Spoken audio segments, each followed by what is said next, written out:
ஏன் செழிப்பா இருக்கு? அல்ல அடிச்சுட்டு போய்கிட்டே இருக்கு. அந்த அல்ல நின்றுச்சுன்னா என்ன ஆகும்? எல்லாமே காஞ்சு போயிடும். இங்கிட்டும் காஞ்சு போயிடும், இங்கிட்டும் காஞ்சு போயிடும். அதே போலதான் நீ அடிச்சு அவர் சமூகத்துல நீ ஓடி இருக்கனாலதான் உன் குடும்பம் இன்னும் ஆசீர்வாதமா இருக்கு.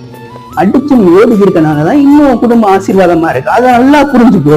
நீ ஓடுற, நான் நிற்பதும் நான் நிர்மூலமாகாம இருப்பதும் அவருடைய கிருபை. அவருடைய கிருபை தான் எல்லாமே. ஓகேவா? இதை நல்லா புரிஞ்சுக்கோ. நீ அவருடைய சமூகத்துல ஓட ஓட ஓட உன் குடும்பம் இன்னும் ஆசீர்வாதமா வந்துகிட்டே இருக்கும். நீ ஓடிக்கிட்டே இருப்பா, அவன் குடும்பம் வளர்ந்துகிட்டே இருக்கும்.